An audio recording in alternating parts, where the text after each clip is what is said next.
Welcome to this championship edition of the Instant Replay. Good morning, everyone. I'm Dave Garner. Thank you for joining us right here on this Monday, December the 10th, 2018. We are live this morning from our studio. If you're watching Tuesday, Wednesday, or Thursday, you're watching an encore replay, but still some great information right here for you as we welcome you to the program. And yes, I tell you what, I am donning the Atlanta United jersey. That's right. United We Conquered. Saturday night, Atlanta celebrating their first major sports championship in 23 years. Now, depending on who you talk to, there's a lot of folks out there that may say that, well, the MLS is not what we consider a major championship. A lot of folks talk about the major 3 or 4 leagues, of course, being the MLB, NHL, NBA, NFL, and so forth. But I tell you what, it's been 23 years since the city of Atlanta has celebrated a major sports championship. We'll take it. Soccer, whatever it is at this point, we'll take it. But congratulations to the Atlanta United, and of course, because of their win over the Portland Timbers on Saturday night in our building, capturing the MLS Cup. I wore the Atlanta United jersey. It's Joseph Martinez on the back. Martinez, of course, what a great year. Golden Boot, League MVP of the MLS Cup final. I tell you what, just an unbelievable year for him, but really for this Atlanta United program. And joining us on the other side of the glass this morning, Josh Ross with us, and also Michael McKay. He'll be joining me out here for the remainder of the show after this first segment. But guys, I want to get your thoughts. I know it was an awesome time for the city of Atlanta. As we come on the air this morning, there is a live parade that is taking place that's starting up as we speak downtown this morning. And we're going to talk a little bit more about this later on in the show. We've got plenty of things to talk about. High school sports, tons of everything here. And then in this next hour as we try to pack it in. But what'd you think about that? I know you guys were excited about it. I was happy because it's been a long time coming for the city of Atlanta. Yeah. Because it's just, I guess you could say, demeaning when other cities can boast about their championships and we can't say anything. Say, hey, we came in second. That's no good. I know exactly, and we were joking around. We'll talk about it later about the parade, but you know, here they didn't give us a lot of turnaround time. I wanted to go to the parade this morning, but of course we've got the show this morning, so I was hoping they push it a little bit later on in the week there. But Josh, I know you're a big Georgia Southern, you're a big football fan. I know you got a little soccer in you though. You're still willing to celebrate a championship, right? Yeah, I made it a point to watch the entire game. I've followed them all year.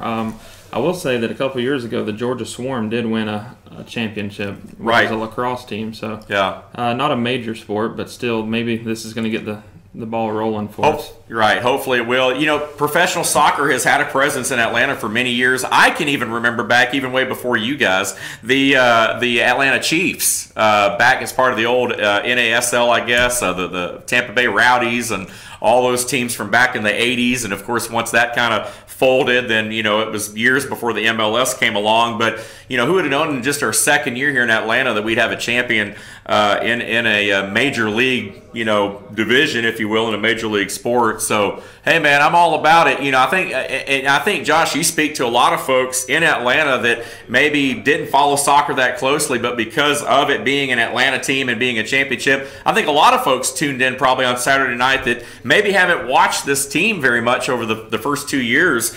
But it was great seeing Mercedes-Benz sold out, broke an MLS attendance record. A lot of folks, of course, get on to Atlanta for being a bad sports town, so it was great to see the city and the state embrace the Atlanta United over these last 2 years the way that the city has, and for it to culminate in a championship on Saturday night on national television, I think was just huge.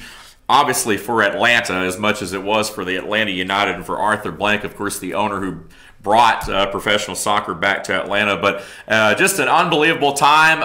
Like I said, the city of Atlanta celebrating this morning as we speak. As we come on the air this morning, there is a parade going on downtown, and we'll talk a little bit more about that. But hey, you know, they don't happen here often, like we talked about, guys. So we got to celebrate them while we can. Let's shift gears and talk some high school football real quick, and then we'll end this first quarter, and we'll have Michael jump in with us and talk about some other things. But congratulations also go out to the Murphy Bulldogs. That's right, Murphy High School headed back to the state championship game for the third time in 3 years after a decisive win over next-door neighbor Robbinsville, the Black Knights, last Friday night, 28-6. The final in that ball game. State championship game will be played Saturday at Duke University at Wallace Wade Stadium, Saturday at 3 p.m. Our very own Luther Kinsey, he had another duty this morning, so he's not with us. However, we are expecting Luther to be able to go to that matchup on Saturday and bring us back some highlights. So guess what, guys? Next Monday's show is also going to be, hopefully, a championship edition. Either way, it's going to be a championship edition because the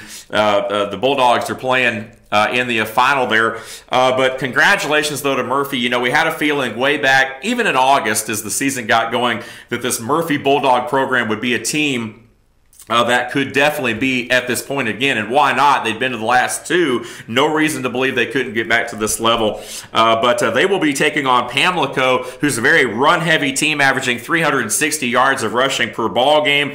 They've got well over 4,500 yards of total offense this season, a pair of 1,000-yard rushers, and we're going to talk about this matchup a little bit later on in the program during our fourth and final quarter segment. We will leave you with a full preview of this game.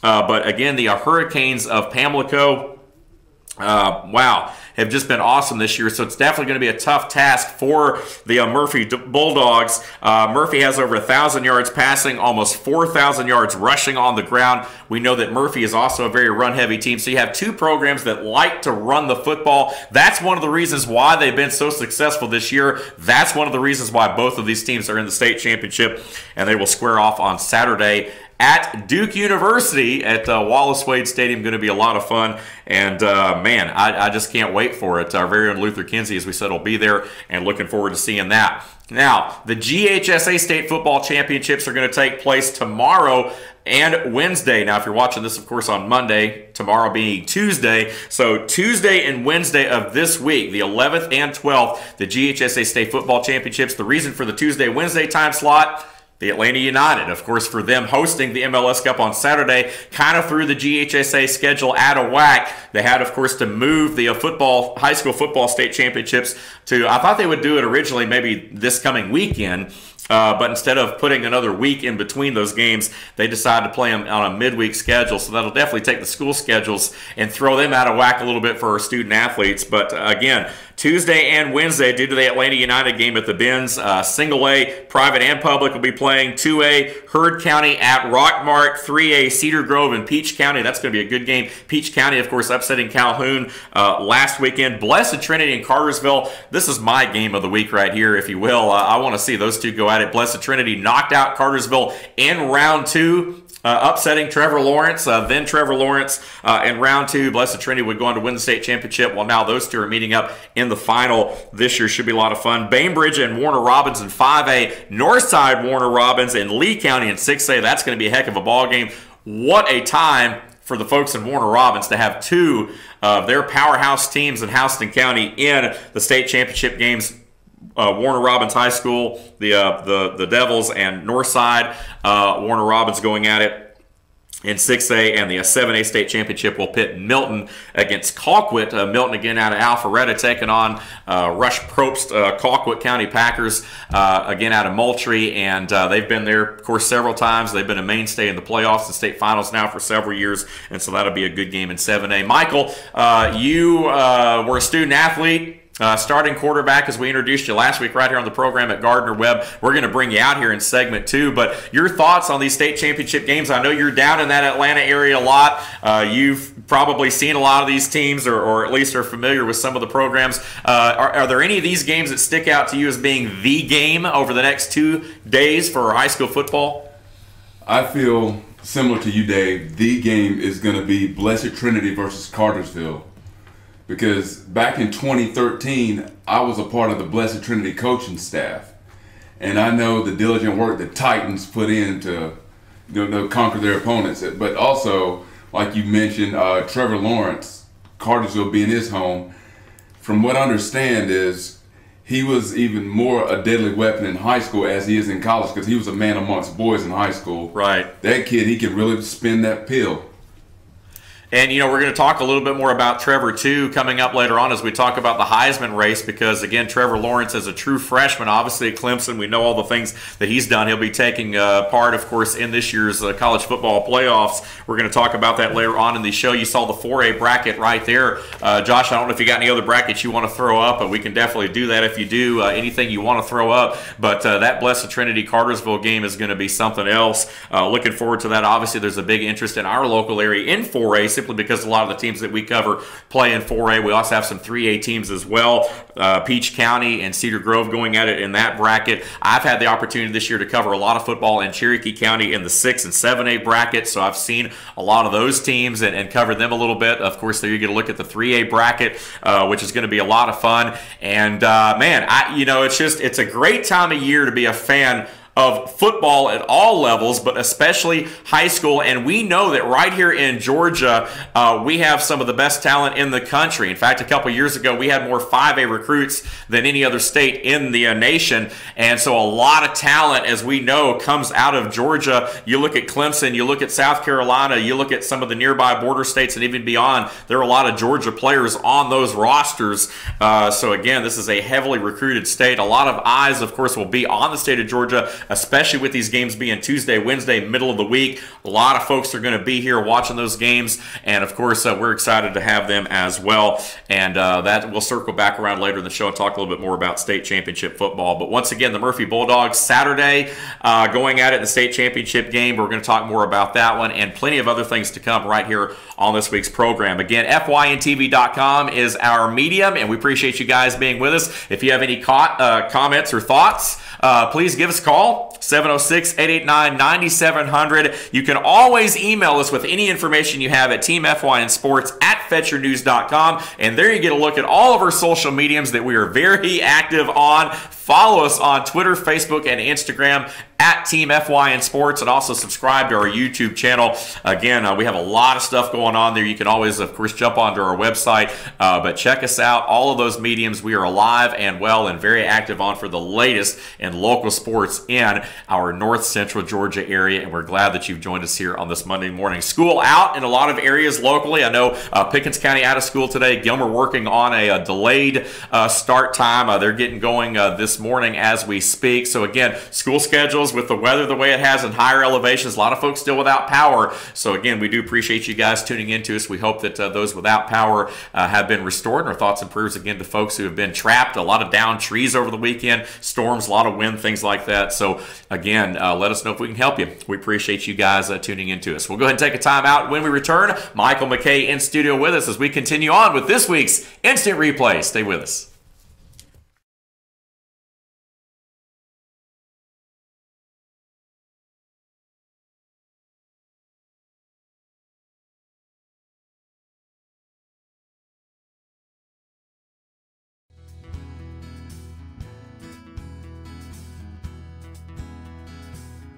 Hello, my name is Chad Watkins. I'm the manager at Larry's Body Shop. We are a family-owned and operated business and have been serving the North Georgia area since 1978. We are located at 1216 Progress Road in LOJ, Georgia. Our shop specializes in collision repair, and we work with all major insurance companies. Larry's Body Shop is ICAR Gold, the highest role of training recognized by the collision repair industry. It is estimated that only 10% of collision shops meet these standards. Our shop consists of state-of-the-art equipment such as laser measurement system, down-drive spray booth, spot and MIG welding equipment. All of our paints are mixed on site so that we can guarantee your paint to match every time. I know that having an accident can be a stressful event. We take pride in making sure our customers are satisfied with the repair of their vehicles. Our waiting area is clean and comfortable with free Wi-Fi and refreshing beverages. So if you're in an accident, stop by and see us at Larry's Body Shop. Circuit World, with multiple locations to serve you in Murphy and Franklin, North Carolina, Blairsville, Blue Ridge, and Ellijay, Georgia. Locally owned and operated since 1985. Appliances, electronics, and furniture. Name brand products like LG, Samsung, Dell, Whirlpool, Ashley, Catnapper, and more. No credit check, only 10% down on furniture, and only $10 down on any new lease purchase. Mention FYN10 for your special deal today at Circuit World.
Back here in studio now live with Michael McKay. And Michael, again, we introduced him on last week's program as the newest member of our Team FYN Sports team. And Michael, appreciate you being with us. Obviously, the Atlanta United, winning the championship. You and I talked before the show off camera. And, man, it's just an awesome feeling to finally have one go our way.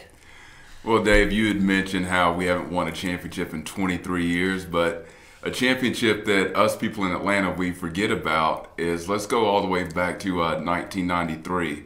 Many forgot is in the IHL, the Atlanta Knights hockey team. They won a championship, but that league is now defunct and gone away. Yeah, I think this is one of those that can be considered. Now, again, people may argue that, especially in other parts of the country that are not soccer fans, that this is not a major championship because of that. Josh was telling us again about a previous soccer team, the Swarm, had won one, like you said, the Knights, and I remember that one. There's still a lot of avid hockey fans in Atlanta, and we didn't lose the Thrashers because of lack of support. It was because of the crazy ownership group that couldn't ever get on the same page. So there have been some of those, mild championships, some of those other ones along the way. But I think the MLS, because of the brand of ball they're playing now, attracting some of the free agents that they've had, there's been a lot of guys coming out of the MLS that played on the last World Cup roster, whereas 10 or 15 years ago you didn't see that. So I would argue for the fact, and I know I'm biased because I'm in Atlanta.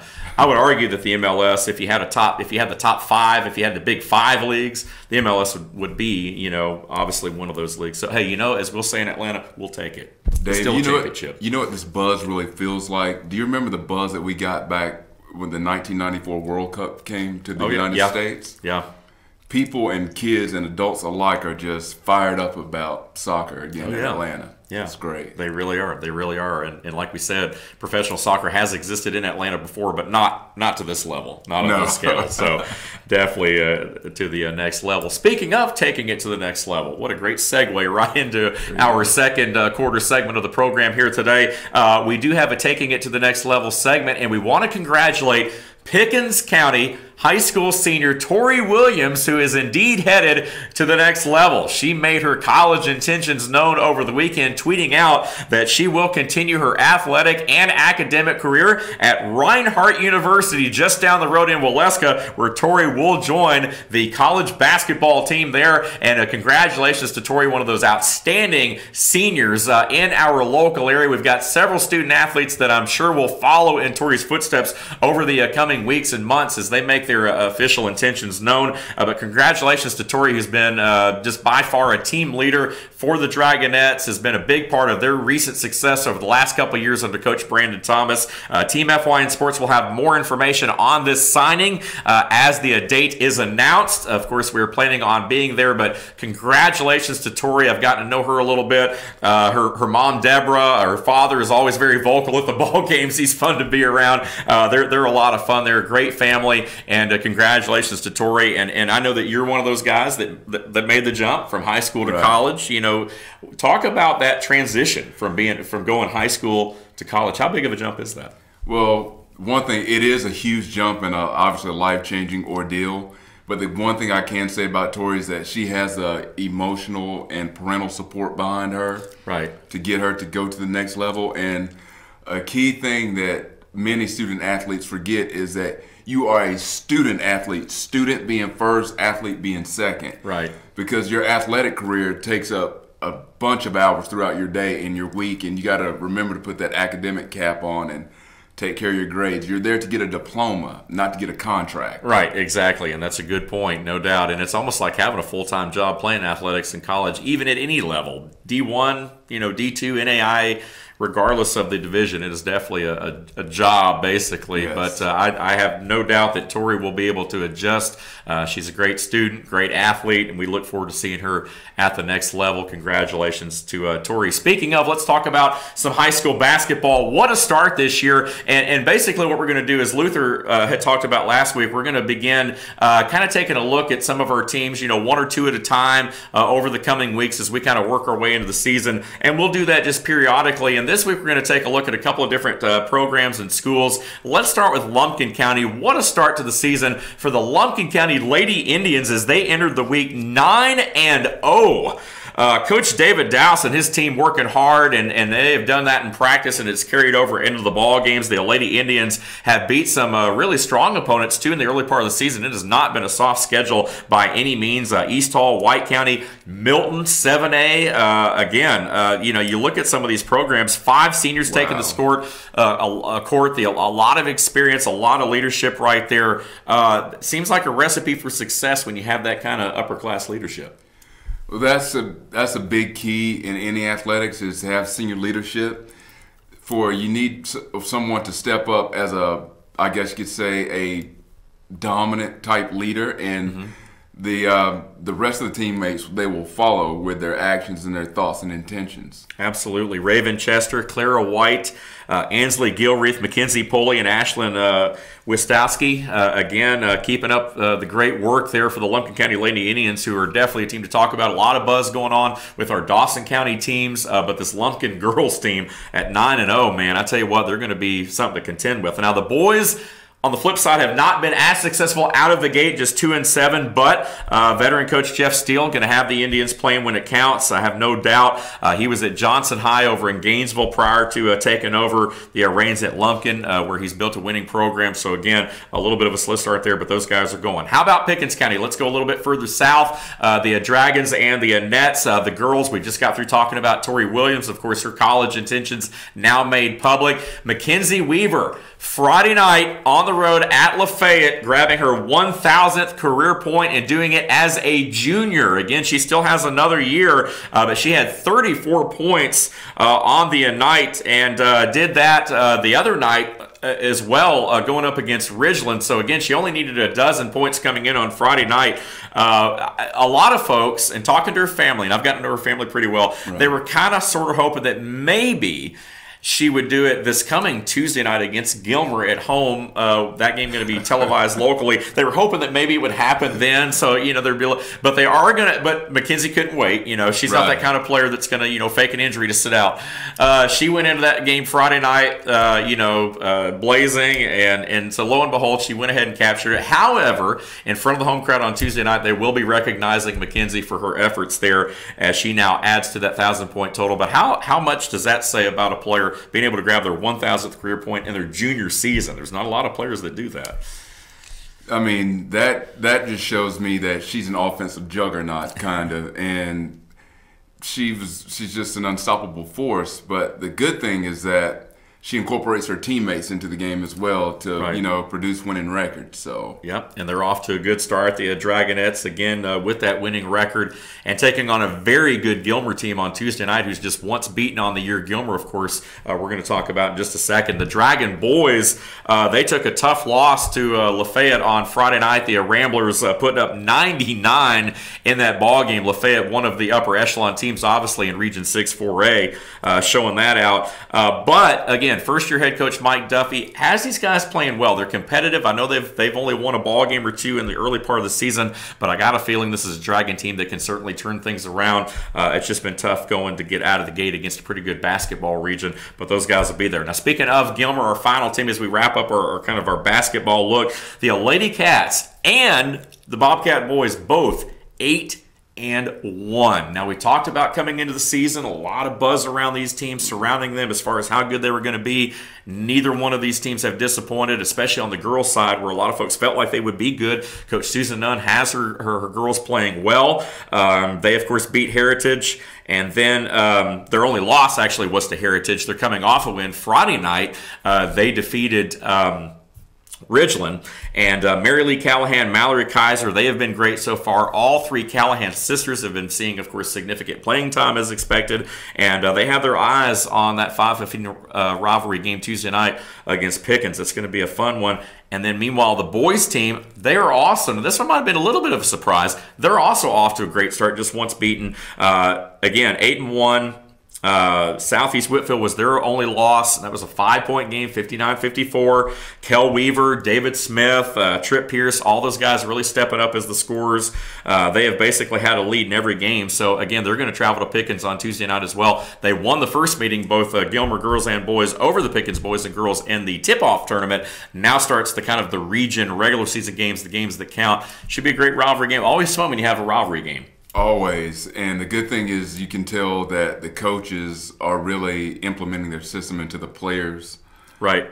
For that, to get off to such an awesome start, the players, they have to be bought in and sold into the system. Right. So that's awesome that the coaches are providing such leadership for their athletic teams, obviously. Yeah, and we're going to look forward to seeing those guys go at it on Tuesday and, of course, throughout the rest of the season as we continue to break them down right here on the Instant Replay. A lot of fun that we're having here today. Again, we do want to remind you can email us at teamfynsports@fetchernews.com with any information you have as far as our local area athletes. Again, a lot of high school wrestling going on throughout our local area. We had Coach Gobadpour on with us last week right here on the program, and we're looking to have some more coaches on over the next couple of weeks as we kind of settle in and officially transition into the winter season, and it's going to be a lot of fun. Again, a lot of high school basketball going on right now as well, as we've talked about, and we look forward to having you right here with us as part of the Instant Replay. You were a three-sport athlete in high school. Baseball, basketball, football. I mean, you know what you're talking about, man. Well, it helps when you're able to get out there and compete, right? And you learn. If anything, it's like, Dave, I'm competing everything and I'm the ultimate competitor. I tell people all the time, I never lost a game. I just ran out of time to win them. Right, there you go. That's a great attitude to have. You got to have that kind of attitude, and you got to have a short memory too. Sometimes in sports, when things aren't necessarily going your way, very short. Being a quarterback, you got to have. I was going to say, especially you. Yeah, again, former quarterback right here with us on the program, collegiate quarterback. Speaking of college, coming up in our next segment, we're going to lean on Michael Lott because we're going to talk a lot about the Heisman race. Of course, the Heisman Trophy awarded over the weekend as well. Very busy sports weekend across the country, and we're going to talk about the new hire at Georgia Tech, Jeff Collins, named the new head coach. We're going to talk about that and plenty more local and regional and national notes coming up in segment number 3 of today's program. We'll take a break and be right back. Stay with us.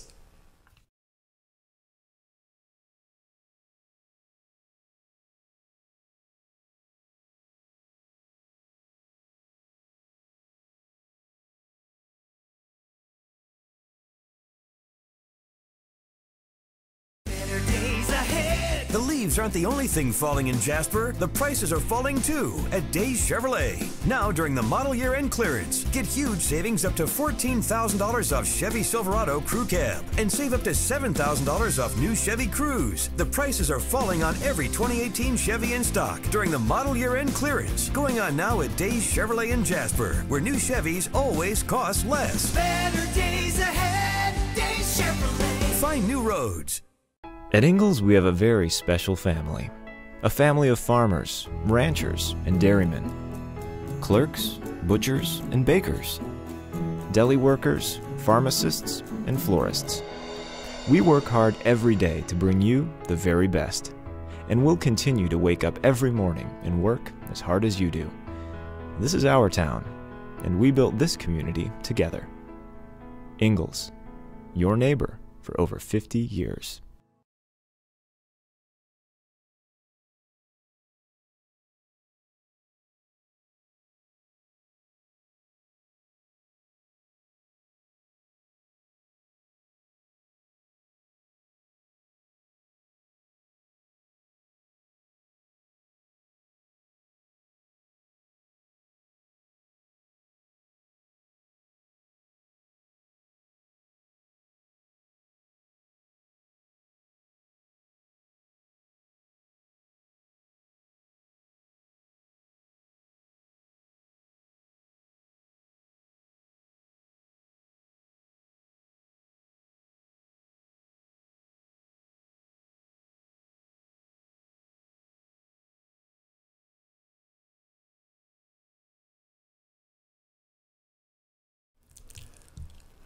Welcome back to the program this morning. Dave Garner alongside Michael McKay as we continue with the instant replay right here on FYNTV.com as part of the Team FYN Sports crew, and we appreciate you guys being with us.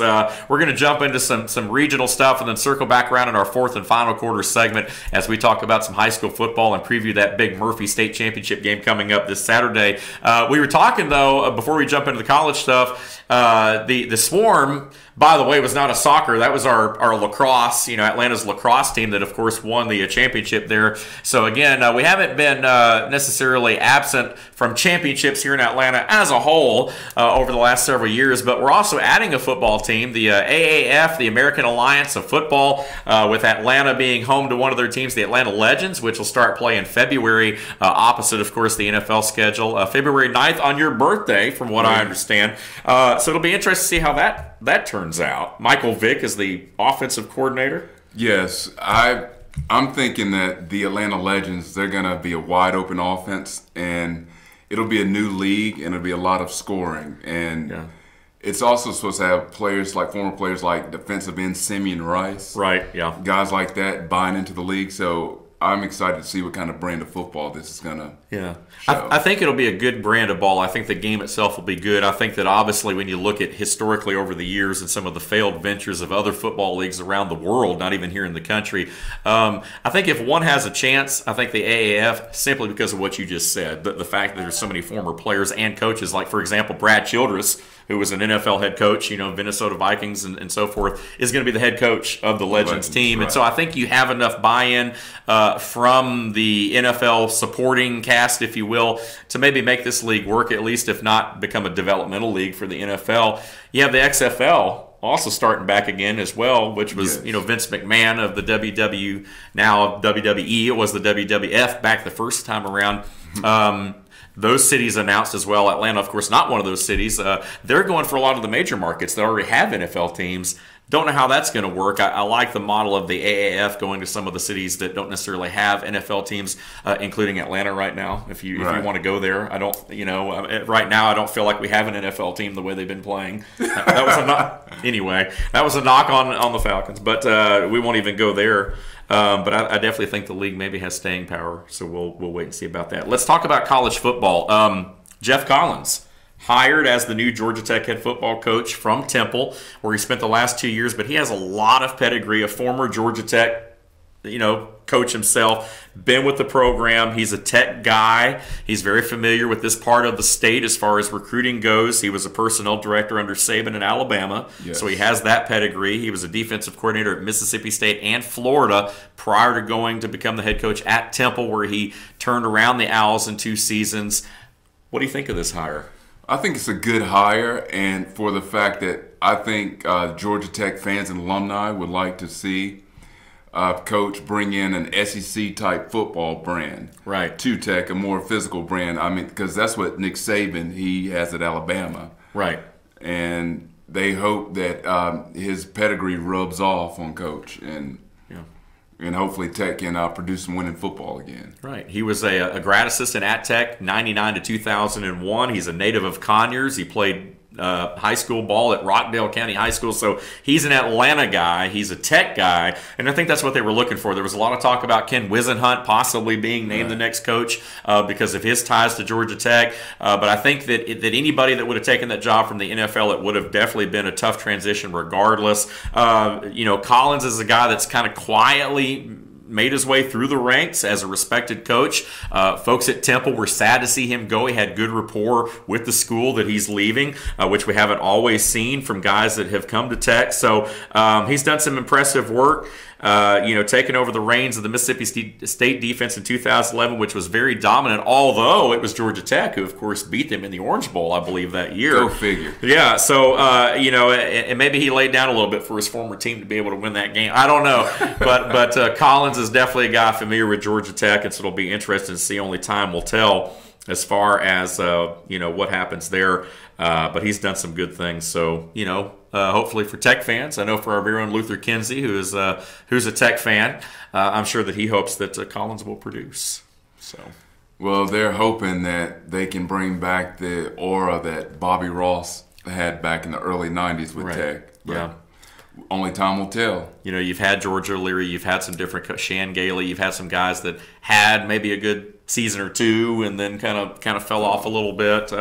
Coach Paul Johnson, obviously goes without saying, has been there forever, and he's had some very good seasons, obviously. And I think it was just a situation where, if you talk to him, PJ, time to step down, time to retire. I wouldn't be surprised to see him get back into coaching.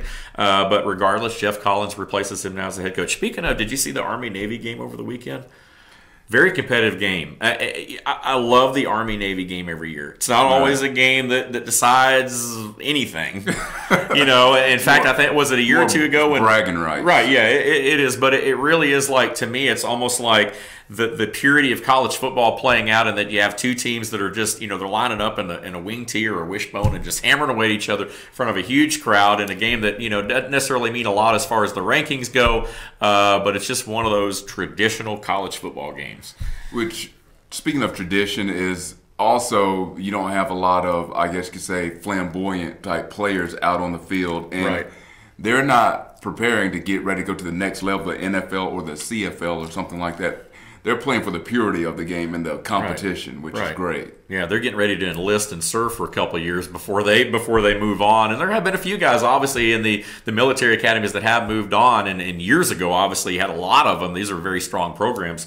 But again, Army with their third consecutive win after Navy had won 14 in a row. So big win there over the weekend. Speaking of college football, Heisman, of course, awarded over the weekend. A lot of folks talked about, of course, Tua at Alabama, and it was kind of maybe the leader going in. But I think you can thank Georgia for maybe him not winning the trophy over the weekend. That award went to Kyler Murray. Back-to-back quarterbacks from Oklahoma now capturing Heisman trophies. Murray, again, everyone's saying that he's possibly too small to play in the NFL, this, that, and the other. More than likely going to enter the Major League Baseball draft there. Or I say draft, he's already been drafted by the Oakland A's. So a lot of folks feel like he may go baseball. And he wouldn't be the first guy to win the Heisman that didn't really play professional football. Charlie Ward went on to the NBA. So there's some guys that they win the Heisman, they don't necessarily go to pro football. But okay, well, here's my rant about that. Is okay, Kyler Murray,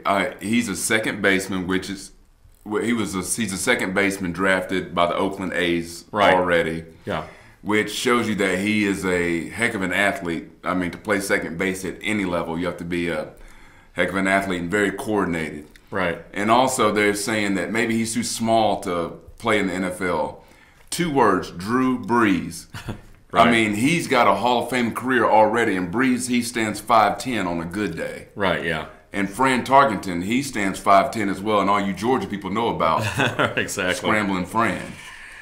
Yeah. So it can be done. Right. It might not be by the typical standards, but I mean, Kyler Murray, I mean, he is a heck of an athlete, and he's overcome several obstacles in his life, and this is just one more he's got to jump. Right. And speaking of obstacles, there was something that did come out over the weekend, obviously. For any former student athletes out there or any current student athletes, just delete your tweets beyond a year. I mean, because it seems like that's been one of those things that's been popping up a lot lately. And critics have brought up the homophobic comments made by Murray when he was a teenager. When he was 14 years old, he had to come out after the Heisman ceremony and apologize for those tweets and so forth. I don't know if you saw that, saw any thoughts about that? Yes, here's my thoughts about it. And this is the way they told us to control our mouths when I played college sports is if you wouldn't say the comment in front of your pastor or your mom, then keep your mouth shut. Right.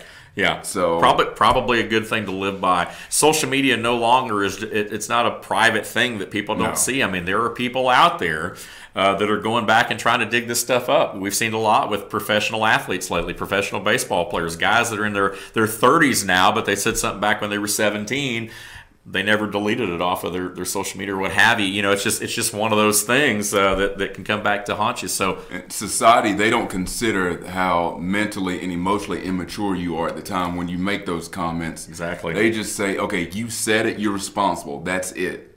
Right. So there is no buffer zone right there. So you got to be careful when you open your mouth and remember that you're not only speaking to your friends or your colleagues, you're speaking to the whole world when it gets out there on the internet. So yeah, be careful. Absolutely. Good words to live by for sure. But Kyler Murray, again, apologetic, but he is the Heisman winner this year. And again, congratulations there. Again, Tua Tagovailoa of Alabama finishes as the runner-up. You also had Dwayne Haskins of Ohio State. And, of course, Trevor Lawrence from nearby Cartersville, now at Clemson, of course, as a true freshman. Even being in the top 5 says a lot about what he's been able to do so quickly, winning the starting job at Clemson after he had a quarterback there that is hatching the playoffs, and now Trevor Lawrence able to come in and win that job right out of high school. That's just amazing, something I can't even fathom. I remember when I graduated high school, I was just so excited about the summer of going to college, much less getting playing time. And when I played, being considered for the Heisman, you got to be kidding me. Right, yeah. And I am very, very well pleased with the maturity of Trevor Lawrence. He's handled it so with such class, I guess you could say. Right, absolutely. Yeah. And you look at him, I mean, he's a tall, thin kid. You look at him, you don't think a whole lot about him, but when you see him play and you see him down there with everybody else, there's no doubt he belongs. That's for sure. And we've had a lot. It goes back to what we were talking about earlier, the level of talent of high school football players and really high school athletes in general in the state of Georgia. It says a lot about these guys and what they're able to do once they go on to that next level.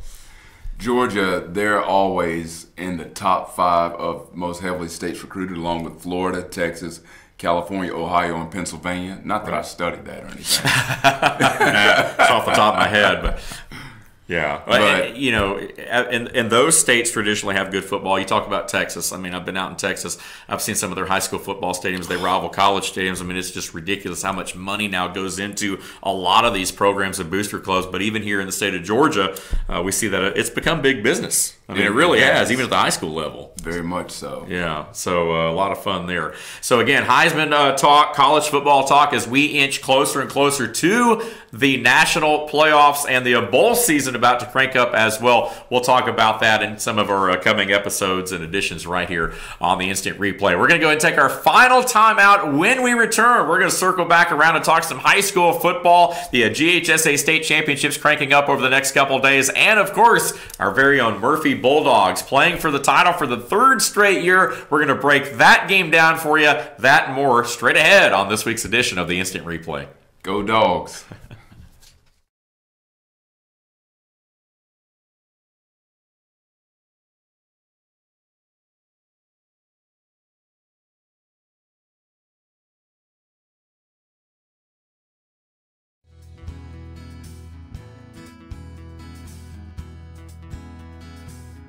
Hello, my name is Chad Watkins. I'm the manager at Larry's Body Shop.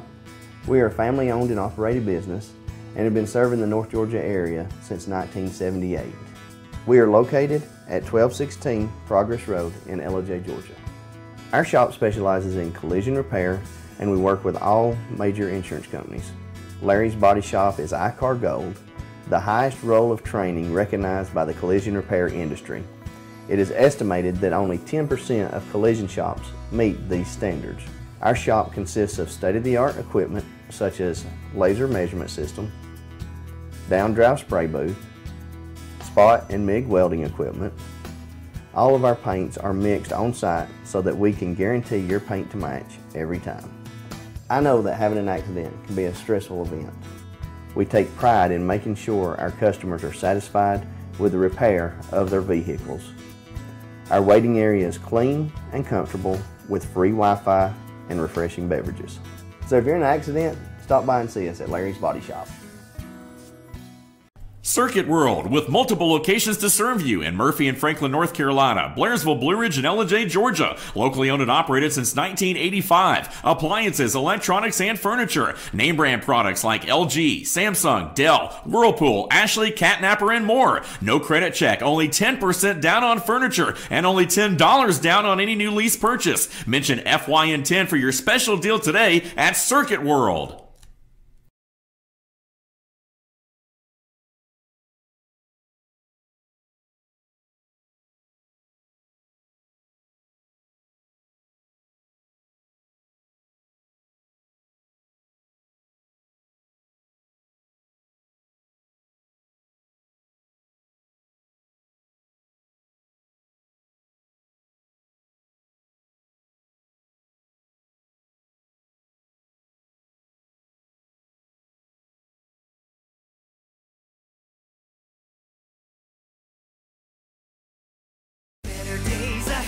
The leaves aren't the only thing falling in Jasper. The prices are falling too at Days Chevrolet. Now during the model year end clearance, get huge savings up to $14,000 off Chevy Silverado Crew Cab and save up to $7,000 off new Chevy Cruze. The prices are falling on every 2018 Chevy in stock during the model year end clearance. Going on now at Days Chevrolet in Jasper, where new Chevys always cost less. Better days ahead, Days Chevrolet. Find new roads. At Ingalls, we have a very special family. A family of farmers, ranchers, and dairymen. Clerks, butchers, and bakers. Deli workers, pharmacists, and florists. We work hard every day to bring you the very best. And we'll continue to wake up every morning and work as hard as you do. This is our town, and we built this community together. Ingalls, your neighbor for over 50 years.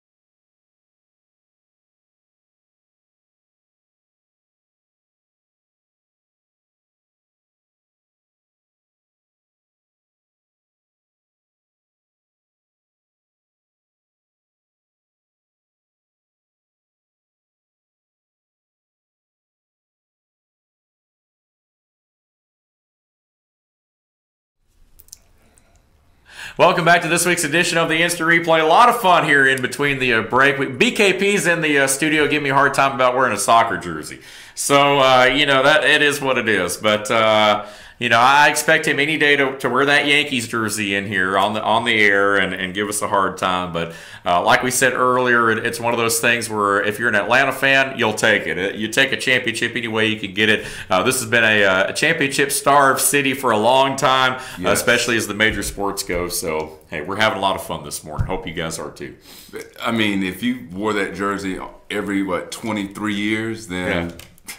It's okay. Right, so exactly. You can take his fluff. Right, and I hope it's not 23 years from you know, now that I have to wear this or any other jersey for a championship edition. So we can always say we won one now, you know, in the MLS. You know, we still got some other sports to conquer, but maybe we'll get there at some point. Dave, just really quick, how you made the point that we are championship starved. This I will never forget.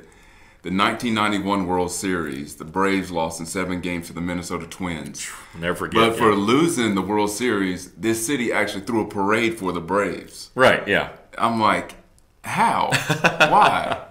Worst to first, Eastern Division champ parade, I guess. But yeah, exactly. And I think we probably caught flack for that, probably from what I remember back in the day. But yeah, Because I was fortunate. I was in high school at the time. My parents let me skip school that day to go to the parade. Oh, yeah, yeah. And, a lot of folks, we'll jump in because we don't have a lot of time left, and I want to make sure we give high school football, and I want to make sure we talk a lot about the Murphy Bulldogs. But along that line real quick, a lot of people criticize Atlanta for being a bad sports town and not being supportive of their teams and fair weather fans, and I can't 100% argue against that. However, I will say this. I have seen some bad Philadelphia Eagle and New York Giants teams and Washington Redskins, and this past weekend was a perfect example of how we saw that stadium empty out. I get so sick and tired of other places around the country and folks criticizing Atlanta for being a bad sports town when I see empty seats at those places too when those teams aren't performing well. It is what it is. I think we're just passionate about different things down here. We're passionate about Georgia football, college football, NASCAR. All different things, whereas other parts of the country not so much are passionate about those things, but because they see us maybe not supporting our pro teams, although there are a lot of Falcon fans in the stands at Lambeau this weekend, as horrible as we played. In Washington, D.C., you could hear our crowd over their crowd when the Falcons played the game they did. So, I'm not going to completely go along with that, and that's a discussion for another day when we have time. But I get tired of all that. Atlanta's a terrible sports town. We don't support our teams. I think the Atlanta United, another reason why this championship is so special, is seeing how this city, despite what all the critics said would happen, have been able to rally and support this team in the last 2 years, the first 2 years, selling out the stadium for soccer of all sports here in Atlanta, when the perception is we can't keep hockey or soccer or any of these teams. The city has really embraced the Atlanta United, really. And we are not a bad sports town. We're just cursed, so it seems. Right, yeah. We've had the Olympics, we've had some national championship college games. We've had, Vander Holyfield's from Atlanta, and we've embraced it. So it's not like, we don't do anything here in Atlanta. Atlanta is a sports town. In some cases, it just depends on what sport it is, but sometimes, but I think we definitely do support our teams, even the Falcons, as bad as they've been. The games hadn't been blacked out on TV, but they're still on. We're still selling out. May not always show up or even show up on time, but we're selling them out. We're still selling tickets. So hopefully that won't change. After this year, it might. They better get it in gear. They better get it in gear. Definitely. Only 3 games left. All right, let's talk some high school football. The Murphy Bulldogs are headed back to the state championship game in North Carolina for the 3rd straight year. They, of course, will be going up against Pamlico, who, of course, is the Hurricanes, and they are also a very run-heavy team. Now, I do want to mention that Slade McTaggart, again, for Murphy this year, 1,272 rushing yards on the season for the Bulldogs. Now, he was removed from Friday's game against Robbinsville as the result of a retaliation to an action taken by one of the Robbinsville players. It is unknown at this time whether or not the North Carolina High School Athletic Association will uphold his suspension for this week's championship game. That could be critical. We don't like to bring negative attention to any of our student athletes, but it is a story. Hopefully Slade will get to play because of the circumstances surrounding that event. We won't necessarily get into that, but it will be a challenge if they do lose basically their top rusher going into this game. He also plays a very vital role on defense and on that side of the football as well. So hopefully for his sake, for the Bulldogs' sake, he'll get to play. But only time will tell if they uphold it this week, and I guess we'll find that out early in the week, so stay tuned.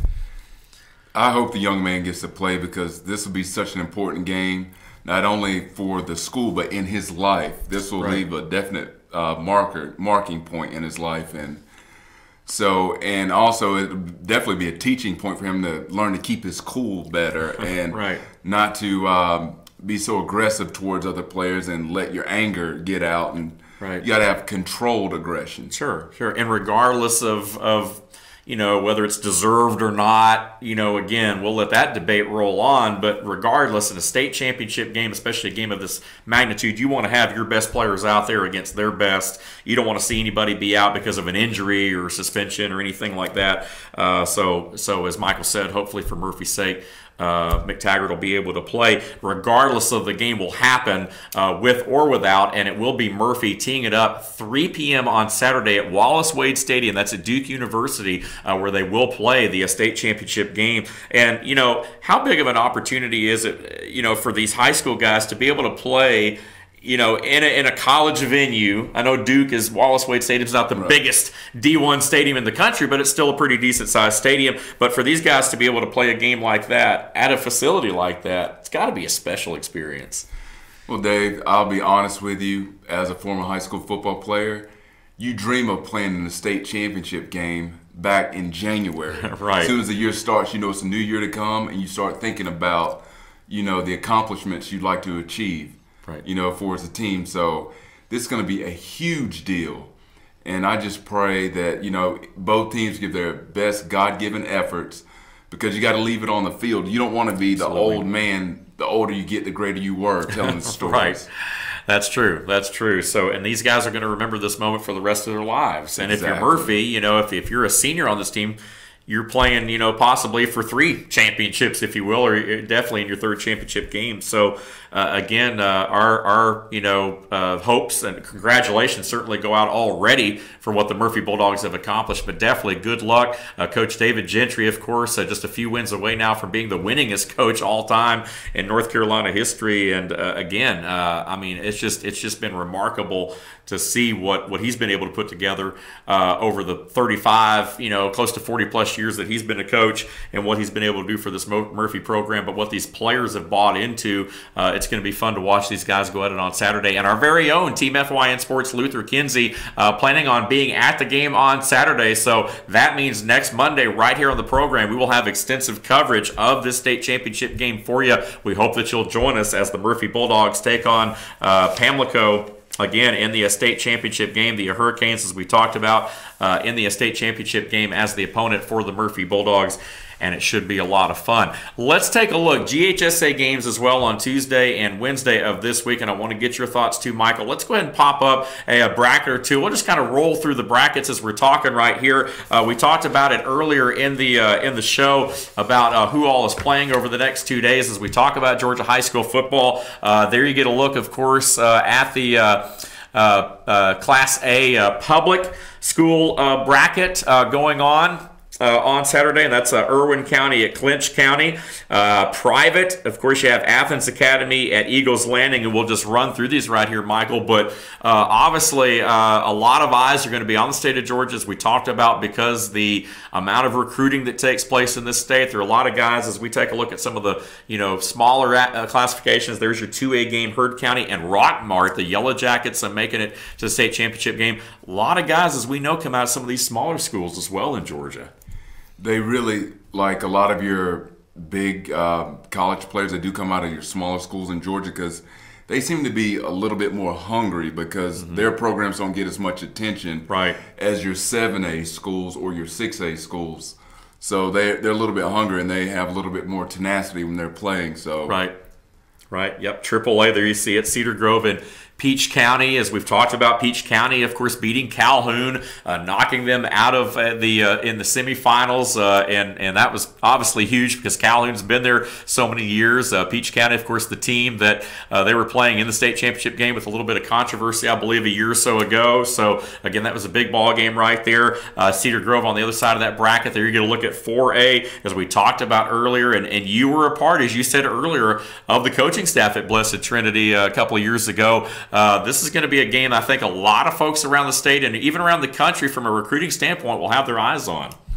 Yes, they will. Like I said, at Blessed Trinity, Coach McFarland, he has an outstanding program there. And the cool thing is that they get the players trained and up to speed in their system from the junior high school level. So once they reach the varsity level, it just becomes part of their normal routine. They don't have to think about their assignments, what they're doing. So it just becomes second nature. And we see Blessed Trinity defeated Troup County, who of course Pickens played in round 2. We all knew how good Troup was, but Blessed Trinity able to beat those guys. And then Cartersville Marist on the other side was a marquee matchup with, of course, the Purple Hurricanes defeating the private school out of Atlanta, who has a lot of tradition. Those 4 programs right there, very good. And Coach McFarland, as you talked about, I believe he's a longtime coach at Roswell. I believe Tim McFarland before going over there. Yeah. Yes, he won the state championship at Roswell, and then he transferred over to Blessed Trinity. And the funny thing is that Roswell and Blessed Trinity, those schools are only separated by like 8 miles. They're right next to each other, just down the road. So here you get a look at the 5A bracket. Rome actually upended by Warner Robins, which was really a huge upset because Rome, the Wolves, were ranked in the top 15 nationally in a lot of polls. And so again, it's going to be Bainbridge taking on Warner Robins in the state championship. And Rome denied.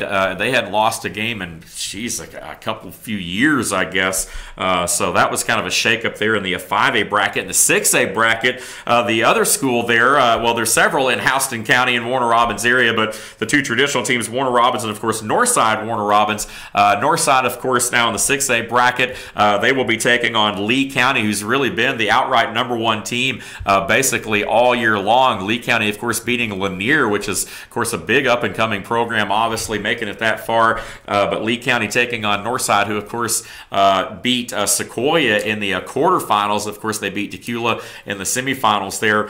Lee County also responsible for putting out Creekview, who's just down the road as well, in Canton. But that's going to be a great game. And then on the 7A side, as we get ready to wrap up the show here, Milton at Colquitt County. A lot of eyes, of course, going to be on that ball game as the Packers out of Colquitt try to wrap up another state championship there. That's some serious football down in Colquitt County. One of my college teammates, he played at Colquitt County down in Moultrie, down in Moultrie. Or it's funny, the people in Moultrie, they call it Motown. Right, Motown. Yeah, I'm like, you guys aren't in Detroit. It's like, come on. It's like, this is Motown, and it's not Colquitt. It's spelled that way, but it is Colquitt. It's basically C-A-L. So when we say Colquitt, we're not putting our little country spin on it by any means. That is how the folks pronounce it. And if you say Colquitt, you will get corrected. So it is Colquitt County they'll be taking on Milton. And that's a look at your playoff bracket. So again, if you have the chance to skip out of work the next couple of days and get on down to Mercedes-Benz, there'll be a good brand of football being played. So it should be a lot of fun. And that's going to wrap up today's program. Michael, great job. As always, look forward to having you as part of the team, part of the program. And go Dogs, I guess. Excited to be here. Yes, go Dogs. Atlanta United, man. I'm a big fan here today, as I have been over the last couple of years. I promise I'm not on that bandwagon, but I've been on it. But, here's the thing. We've only been around 2 years. I mean, there's room left on the wagon. So jump on board with us and become a fan, if you're not Come on, Atlanta. You don't have anything else to root for. That's right. Exactly. Embrace it. Hawks ain't doing nothing, Falcons ain't doing nothing. Braves got the playoffs. But again, plenty more talk going on in the next couple of weeks. As we talked about next week, right here on the program, we'll have a complete recap of the Murphy Bulldogs State Championship for you as they take on Pamlico on Saturday at Duke University there in North Carolina. Wallace Wade Stadium should be a lot of fun. For our entire crew, for Josh behind the glass, and for Michael McKay, I'm Dave Garner saying so long, everyone. We'll see you next time.